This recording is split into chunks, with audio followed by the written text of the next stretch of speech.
Doctor గారు జనరల్గా కూడా షుగర్ ఉన్న వాళ్ళు కొంతమంది చాలా సన్నగా అయిపోతూ ఉంటారు. ఎస్, అది హై షుగర్స్ ఉండడం మూలన వచ్చే వెయిట్ లాస్. సో సో అందరికీ ఇంతకుముందు ఎప్పుడైతే అవైలబిలిటీ ఆఫ్ టెస్ట్లు లేవో చాలా వరకు షుగర్స్ స్టేజ్ క్రాస్ అంటే చాలా సివియర్ సిమ్టమ్స్ వచ్చేంత వరకు చూసేవాళ్ళు. అంటే హై థర్స్టీనెస్, లేదు ఎక్కువగా తినడము ఇలాంటి, లేకపోతే ఫుడ్ మీద అల్సర్స్, డయాబెటిక్ కాంప్లికేషన్స్ ఇలా ఉన్నప్పుడు వచ్చేవాళ్ళు. ఎప్పుడైతే మోడర్న్ మెడిసిన్ వచ్చిందో, అడ్వాన్స్డ్ ట్రీట్మెంట్ మొడాలిటీస్ లేకపోతే డయాగ్నోస్టిక్ మొడాలిటీస్ వచ్చాయో అంతకు ముందే డిటెక్ట్ అవుతుంది.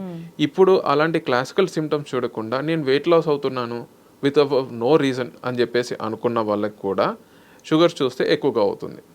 అంటే ఇది one of the reason for weight loss. కేవలం వెయిట్ లాస్ ఉన్న వాళ్ళందరికీ షుగరే కాదు. ఇప్పుడు మెట్ఫార్మిన్ వాడినా కానీ ఇలా వెయిట్ లాస్ అవుతారా?